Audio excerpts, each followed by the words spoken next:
Computer और English tutorial के लिए हमारे चैनल KBL अकेडमी को अस्सलाम सब्सक्राइब वालेकुम दोस्तों, आज की इस वीडियो में हम कंप्यूटर बेसिक्स में रैम और रोम का डिफरेंस देखेंगे। ये कंप्यूटर मेमोरी का बहुत ही इम्पोर्टेंट टॉपिक है। तो चलिए हम रैम और रोम के बारे में डिस्कस करते हैं। अगर हम रोम और रैम की बात करें तो सबसे पहले हम इसके बिटवीन डिफरेंस की बात करते हैं। डिफरेंस बिटवीन रैम एंड रोम, कि रैम और रोम में क्या डिफरेंस होता है। सबसे पहले अगर हम रैम की बात करें तो RAM stands for random access memory.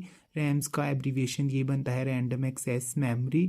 Then अगर हम रोम की बात करें तो रोम stands for read only memory, mean कि ये मेमोरी को जस्ट रीड करता है, जिस वजह से इसको हम रीड ओनली मेमोरी कहते हैं। उसके बाद अगर हम इसके नेक्स्ट स्टेप की बात करें, इसका जो सेकंड स्टेप है, it's data is volatile, mean कि रैम का जो डाटा होता है ये वोलेटाइल होता है। जो ही हमारी इलेक्ट्रिसिटी कट होती है, मतलब कि हमारी बिजली चली जाती है, तो हमारी रैम में जितना भी डाटा होता है वो उड़ जाता है और बाद में जब हम उस डाटा को देखते हैं तो वो हमारा डाटा हमें शो नहीं होता। लेकिन इसके कंट्रास्ट अगर हम बात करें रोम की, तो इट्स डाटा इज़ परमानेंट। रोम का जो डाटा होता है ये परमानेंट होता है और ये बिल्कुल हमारे कंप्यूटर में भी रहता है, चाहे लाइट चली जाए तो ये हमारा डाटा कंप्यूटर में ही सेव होता है।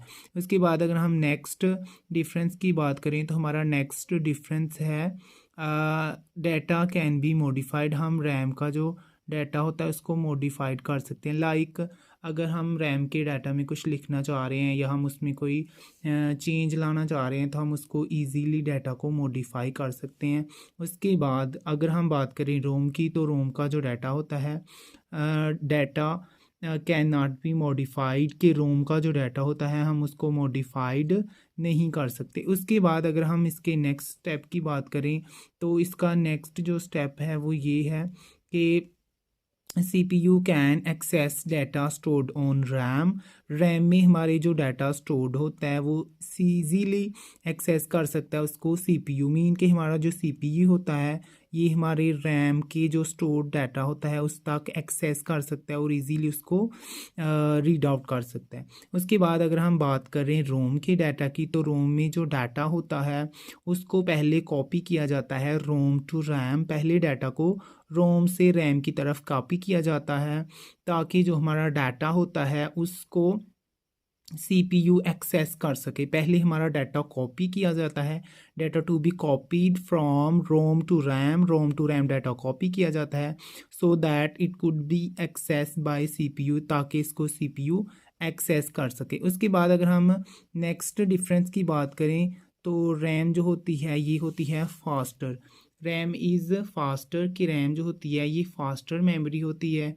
और इसके कंट्रास्ट अगर हम बात करें रोम की, तो ROM is slower than RAM. RAM की निस्बत जो रोम होती है ये स्लोअर होती है। क्यों? क्योंकि रैम जो होती है ये साइज़ में लार्ज होती है और जो हमारे पास रोम होती है ये साइज़ में स्मॉल होती है। उसके बाद नेक्स्ट जो हमारा डिफरेंस है उसकी अगर हम बात करें तो रैम इज़ मोर एक्सपेंसिव। जो रैम होती है ये साइज़ में भी बड़ी होती है और ये मोर एक्सपेंसिव होती है, इसको हम इंक्रीज़ कर सकते हैं। उसके बाद अगर हम बात करें रोम की, तो रोम जो होती है ये चीपर होती है, ये सस्ती होती है और हमें ईजीली मिल जाती है और ये रैम की निस्बत लेस एक्सपेंसिव होती है, इसको हम चीप कह सकते हैं। उसके बाद अगर हम बात करें टाइप्स के बारे में, तो जो रैम है जिसको हम रैंडम एक्सेस मेमोरी कह रहे हैं, इसकी दो बेसिक टाइप्स हैं जिसको डी रैम कहते हैं। D RAM means dynamic RAM.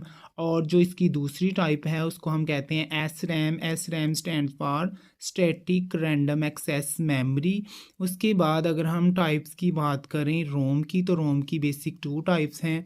एक होती है पी रोम जिसको हम प्रोग्रामेबल रोम का नाम देते हैं और दूसरी हमारी होती है ई रोम जिसको हम इरेजेबल प्रोग्रामिंग रोम कहते हैं। ई पी रोम भी इसको बोला जाता है। उसके बाद अगर हम इसके लास्ट डिफरेंस की बात करें तो रैम के साइज़ की बात करें तो RAM is large in size. RAM का साइज़ लार्ज होता है और अगर हम बात करें रोम की तो ये स्मॉल इन साइज़ होती है। तो ये थी रैम और रोम के बारे में बेसिक डिफरेंसेस की वीडियो। आई होप गाइस ये आपके लिए बहुत ज़्यादा हेल्पफुल और इन्फॉर्मेटिव वीडियो थी। अगर आप बेसिक्स को स्टडी कर रहे हैं या आप लोग कंप्यूटर की मेमोरी के बारे में बात कर रहे हैं तो आप रैम और रोम के बारे में डिफरेंस अच्छे से रीड आउट कीजिए और इसके जितने भी हमने डिफरेंसेस डिस्कस किए इनको पढ़िए और ये आपके लिए बहुत ज़्यादा बेनिफिशियल होगी आपके एग्ज़ाम के लिए, आपके इंटरव्यू के लिए और एज़ वेल एज़ आपके किसी भी कम्पेटिटिव एग्ज़ाम के लिए। अगर ये वीडियो आपके लिए वाकई हेल्पफुल थी तो इस वीडियो को लाइक कीजिए, शेयर कीजिए और हमारे चैनल को सब्सक्राइब कीजिए। मिलते हैं नई वीडियो में, तब तक के लिए अल्लाह हाफिज़।